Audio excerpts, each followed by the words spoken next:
Vamos dar sequência aqui, gente. A gente vai convidar agora a nossa próxima palestrante, minha conterrânea aqui do Ceará, Francisca Adriana da Silva Serpa.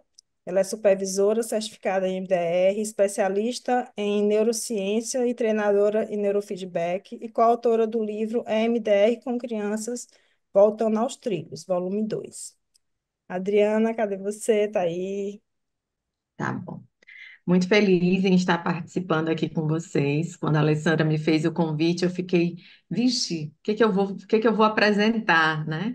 E aí eu resolvi selecionar um caso, né? Um plano de tratamento que foi publicado nesse livrinho aqui que vocês estão vendo, ó. MDR com crianças, voltando aos trilhos, o volume 2, que são os casos clínicos, tá? É um caso bem interessante, assim, de tratamento com crianças, que eu acho que é bem legal, né? Eu sou muito entusiasmada, no atendimento infantil, né? A Alessandra sabe do meu trabalho, então, as criancinhas, volta e meia, eu digo, não, vou atender a partir de tal idade. Aí liga uma pessoa para mim, ai, Adriana, você tem vaga para atender uma criança dessa, não sei quanto. Ah, gente, não, daqui a pouco já estou eu apaixonada de novo, atendendo criança até de 2 anos. Mas, enfim, esse caso é bem interessante porque exige, né, que a gente faça um estudo aprofundado do caso, né, a conceitualização. E eu vou mostrar para vocês um pouquinho do que foi feito.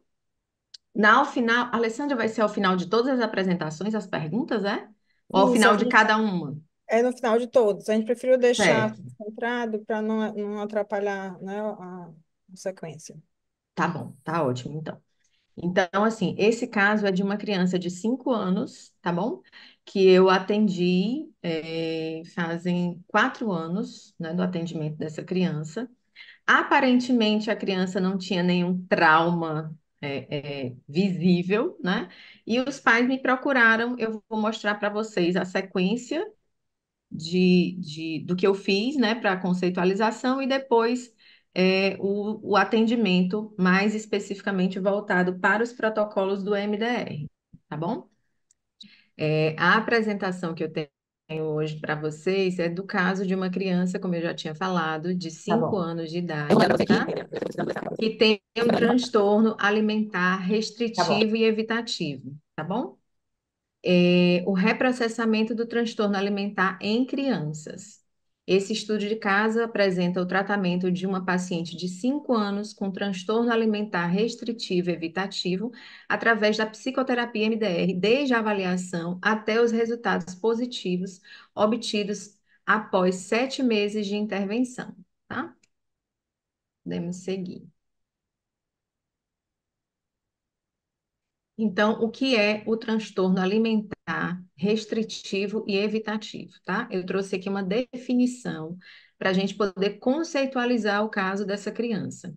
É um transtorno comum na infância, incluído no DSM-5 em 2013, caracterizado por comportamento alimentar restritivo e seletivo que causa prejuízos nutricionais e sociais.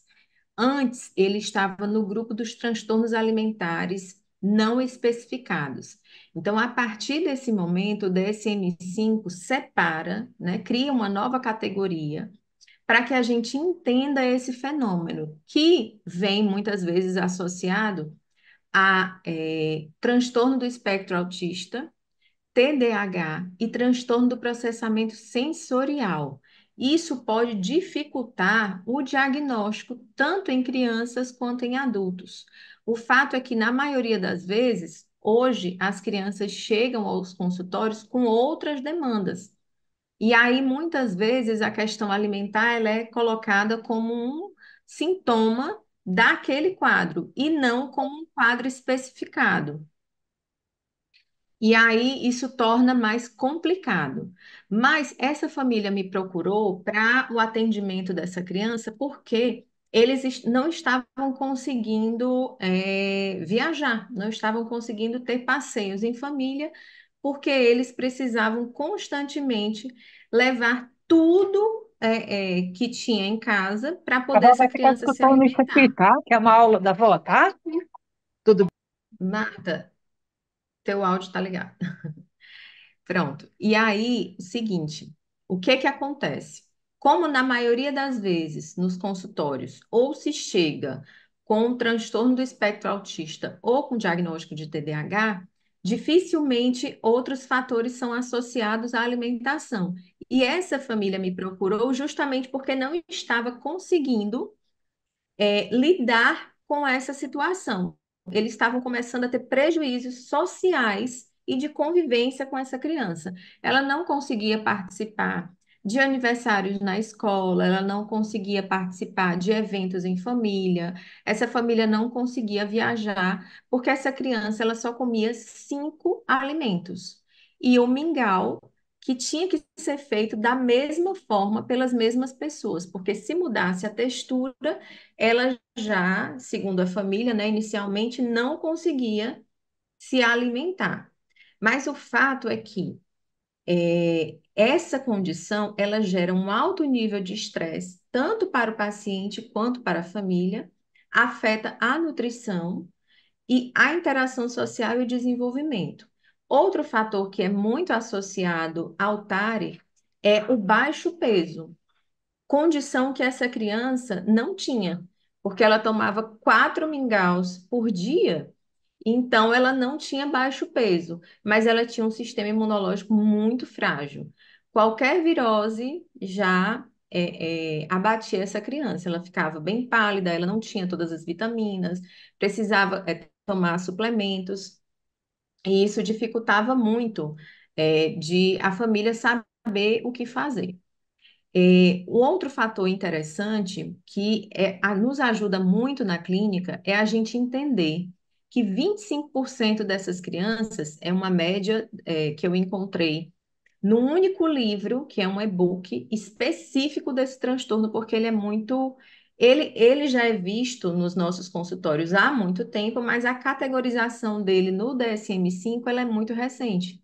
Então, por ser muito recente, não se tem livro específico sobre o transtorno, mas nesse livro, que é o Transtorno Alimentar Restritivo Evitativo, 25% das crianças podem ter sintomas relacionados a traumas na alimentação. Ou seja, o que que a gente precisa fazer nessa situação? Entender o desenvolvimento da criança, se há algum transtorno associado e os fatores que podem possivelmente ter gerado os traumas. Ou um trauma que desencadeou o transtorno, ou a criança já tem o transtorno e a partir dali ela é traumatizada durante o processo de alimentação, que foi o caso dessa criança. Por quê? Muitas vezes a família tenta alimentar, não consegue, não tem estratégias adequadas, muitas vezes não consegue ter acesso ou não procura imediatamente um especialista e acaba forçando a criança, e aí pode acontecer de engasgos, vômitos, situações de bem estressantes, de choro, de recusa alimentar, da criança fugir na hora da refeição, enfim, gerar situações que potencialmente vão constituir uma rede, de memórias traumáticas associadas ao transtorno. Podemos seguir. E aí, quais são os critérios diagnósticos para a gente entender se a criança realmente tem o transtorno alimentar restritivo evitativo? Ela tem seletividade sensorial, né, que é a evitação por sensibilidade a cheiros, texturas ou aparências, impedindo até mesmo a aproximação dos alimentos. Outro fator é a restrição alimentar, consumo limitado há poucos alimentos escolhidos por familiaridade, demonstrando indiferença à comida de um modo geral. E a recusa por medo, evitação de alimentos por medo de consequências aversivas, como engasgo, vômitos e outras sensações desagradáveis. Essa divisão, gente, ela fez toda a diferença quando eu fui montar o plano de tratamento. Por quê? Porque eu não poderia sair selecionando memórias-alvo sem ter o entendimento do transtorno. Por quê? Porque será que eu vou diretamente a uma situação de engasgo? Será que eu vou pegar alguma memória que gerou uma sensibilidade muito forte, que essa criança foi se alimentar e ficou toda, sei lá, toda arrepiada, ou deu muita sensação, sei lá, incômoda na língua, ou tinha um cheiro muito desagradável e essa criança é muito sensível e ela colocou, a comida para fora. Então, o que que geralmente eu tenho aprendido ao longo dos anos, é, com a psicoterapia MDR? É a entender, conceitualizar o caso, para saber que recursos eu vou, ajudar essa criança a desenvolver e a família também, que situações ou disparadores precisa controlar no primeiro momento. Por quê? Porque tudo isso faz a criança se voltar para a janela de tolerância. Então, hoje, no atendimento infantil, e especificamente com essa criança, eu também usei esse critério, é tratar a regulação emocional não somente como a instalação dos recursos que nós já estamos acostumados, né? Lugar seguro, quatro elementos, time de ajudantes, enfim, todos os recursos que nós conhecemos na psicoterapia MDR. Porque para a criança, ela precisa ter um ambiente que favoreça essa estabilização emocional e essa regulação. Se a gente aplica todos esses recursos e a criança não tem uma base segura em casa de regulação, ela não vai conseguir nem aplicar os recursos que a gente ensina, a família também não vai conseguir fazer com a criança, e o ambiente fica carregado de disparadores que a criança não consegue controlar. Então, o que é que a gente faz? O que que eu costumo fazer? Entender que tipo de transtorno a criança tem, segmentar isso em sintomas, compreender se esses sintomas estão associados aos disparadores e às situações que a criança viveu, e aí tomar a decisão de onde começar e que tipo de protocolo eu vou usar. Se eu vou usar mais um EMD ou se eu vou usar o protocolo padrão em formato de histórias, tá bom? Vamos seguir um pouquinho mais?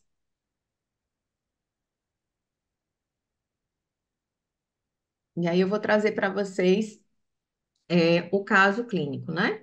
Dessa menina de 5 anos que não tem baixo peso, tá bom? Então, se eu fosse seguir o principal critério, que é baixo peso, eu não classificaria essa criança, mas ela tinha todos os outros sintomas. Com a dieta restrita a apenas 5 alimentos, incluindo mingau 4 vezes por dia, como eu já tinha comentado anteriormente.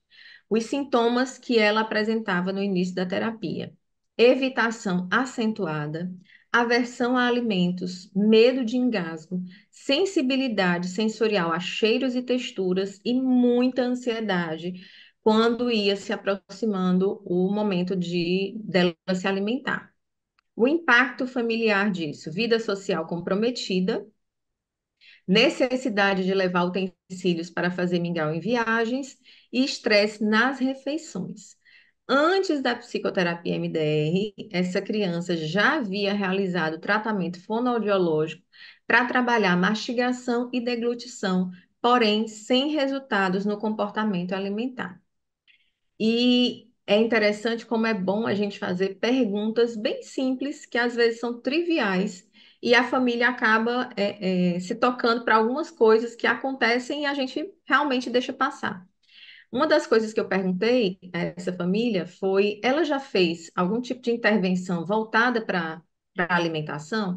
E aí a mãe disse sim, foi a fonoaudióloga para treinar essa questão da mastigação. Então, eles focaram na mastigação.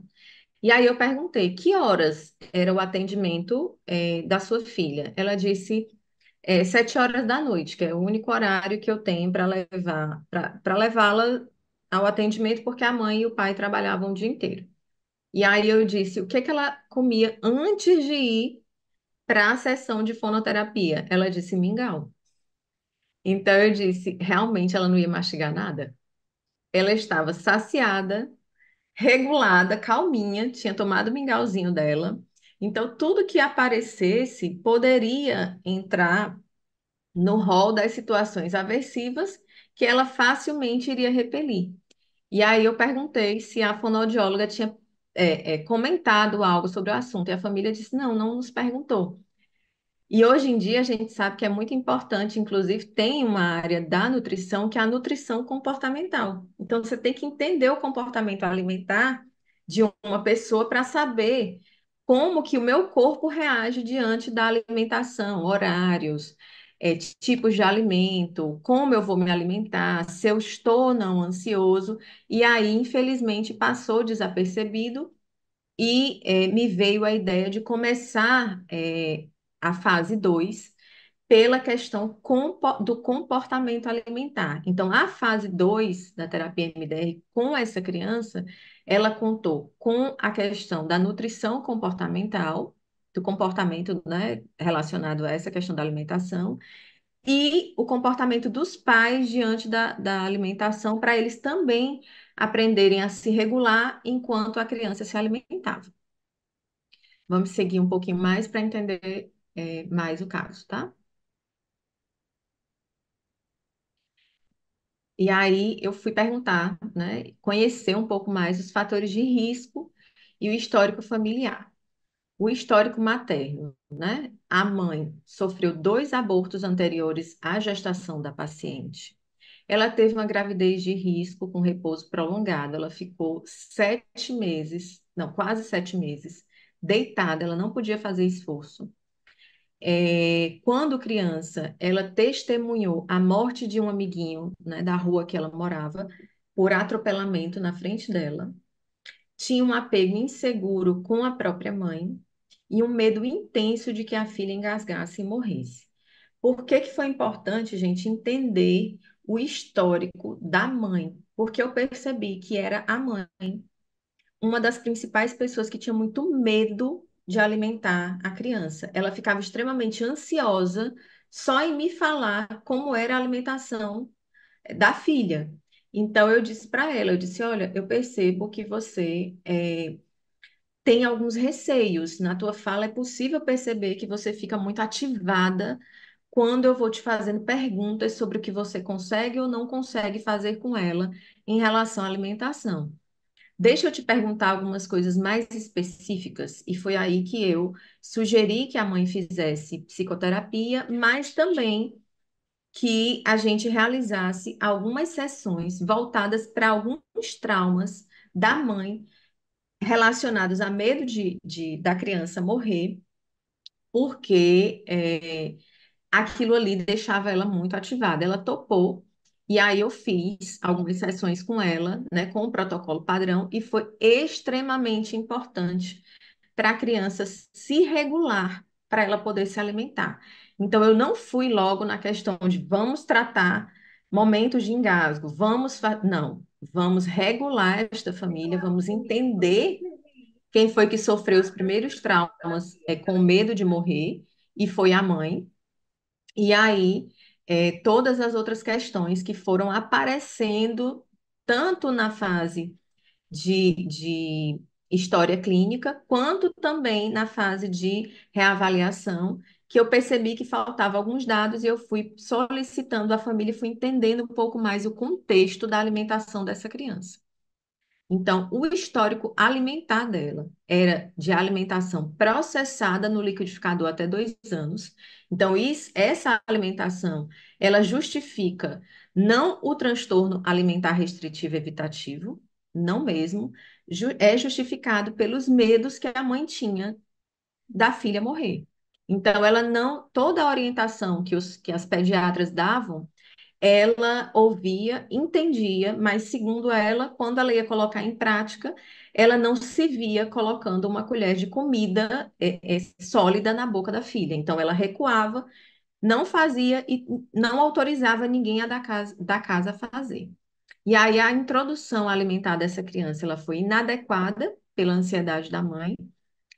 A criança tinha um sistema imunológico frágil, bastante refluxo e níveis baixos de ferro. E o refluxo também, gente, justificava um pouco de quando essa criança era forçada a se alimentar, ela vomitava bem mais fácil do que outras crianças que não têm refluxo. E a dependência da mamadeira, tá bom? Vamos seguir um pouquinho mais. E aí, qual foi a metodologia depois da conceitualização, né? Eu entendi o processo da mãe, eu compreendi a situação, né, que a família estava, o desenvolvimento da criança em relação à alimentação e como ela se comportava diante dos familiares quando ia se alimentar. Então, a metodologia que foi aplicada. Na avaliação, a gente fez 2 sessões de avaliação com os pais e entrevista lúdica com a criança para identificar alvos e disparadores. Nessa época, eu tinha uma TV no meu consultório, porque eu fazia o treinamento de neurofeedback de algumas crianças dentro dessa sala. Então, eu resolvi mostrar, deixar a TV, em alguns momentos dessas entrevistas lúdicas, a TV passando alguns videozinhos pequenininhos e algum desses vídeos tinha comida, para eu perceber como é que a criança reagia. E ela se escondia. Ela se escondia embaixo da mesa. E aí eu perguntava, aconteceu alguma coisa? E ela dizia, não posso falar. E aí ia para debaixo da mesa. Eu tirei por um tempo porque eu não queria que o consultório virasse mais um lugar de disparador que tivesse comida. Então, os vídeos tinham outras coisas, mas tinham cenas de criancinhas brincando com comida e nessa hora ela se escondia. Então, a psicoeducação, ela foi voltada para o transtorno alimentar. Eu expliquei os fatores de risco desse transtorno, como que ele podia se desenvolver, qual era o papel do trauma nesse momento, né, para a constituição de um quadro de restrição e de evitação. E aí expliquei também aos pais os mecanismos de defesa da criança, né, com ênfase nos estímulos sensoriais. Expliquei que nessa fase dos 5 anos também é comum que as crianças elas passem por uma readaptação em termos de paladar e de independência, de autonomia para se alimentar. Então, aos 2 anos isso acontece, por volta dos 5 anos isso também acontece. É o momento que a criança começa a selecionar alimentos. Isso de uma maneira natural, isso é visível em qualquer criança. Mas por ela ter desenvolvido esses outros sintomas, ela tinha uma seletividade muito, muito, muito maior. E aí, quais foram os protocolos que eu apliquei, tá? O EMD e o MDR para dessensibilizar sensações e reprocessar os traumas alimentares. A intervenção familiar, as sessões com a mãe para tratar os traumas gestacionais e as ansiedades relacionadas à alimentação da filha. É, Sobe só um pouquinho o slide, por favor, Elis. Elis? Pronto. E aí, todos esses foram voltados para as 8 fases da psicoterapia MDR, tá? Fui só adaptando os protocolos ao protocolo de histórias. Pode subir.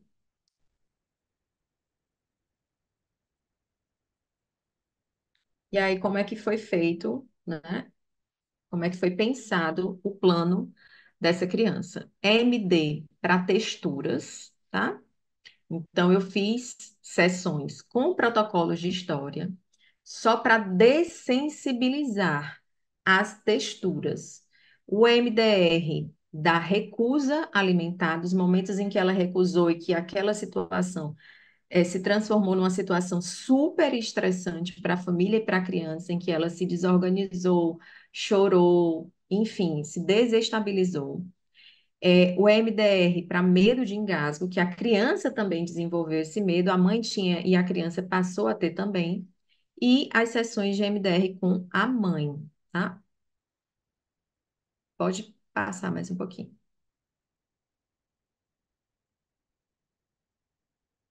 Isso. E aí o protocolo de histórias, tá?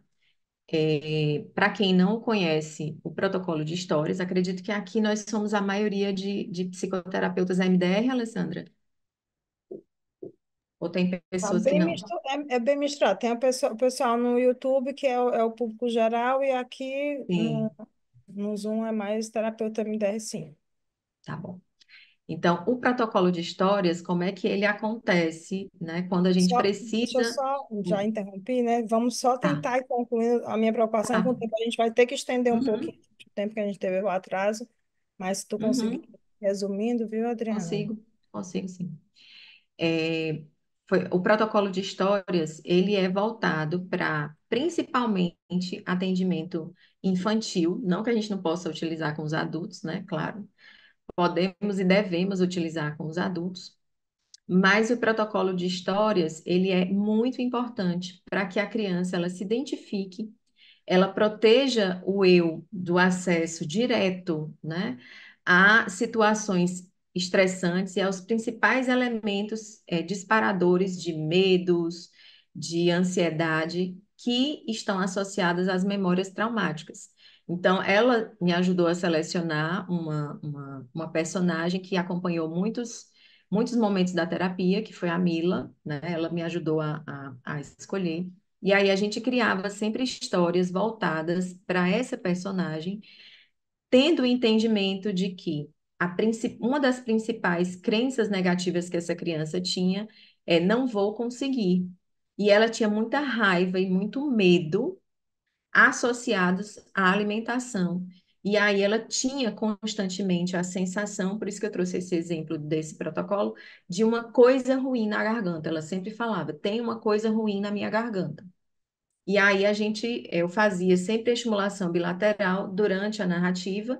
Sempre que o objetivo era reprocessar, eu construía o protocolo de histórias com todos os elementos da memória, crença negativa, crença positiva, emoção, sensação corporal e imagem do trauma.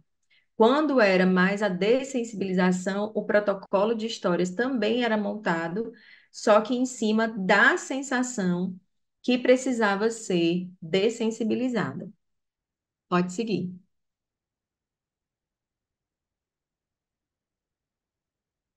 E aí, como eu tinha dito, anteriormente, o que eu fiz para essa criança ela se aproximar cada vez mais da janela de tolerância e poder, reprocessar os traumas dela, tá?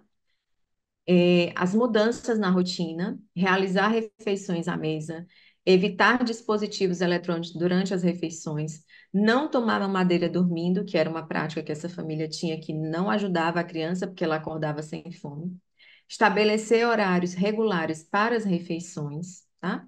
E aí as estratégias alimentares, diminuir gradativamente a textura do mingau para essa criança não se sentir cheia e, consequentemente, evitar comidas, não fazer trocas por doces, mudar a forma de apresentação das comidas e reapresentar alimentos rejeitados anteriormente porque eles não conseguiam.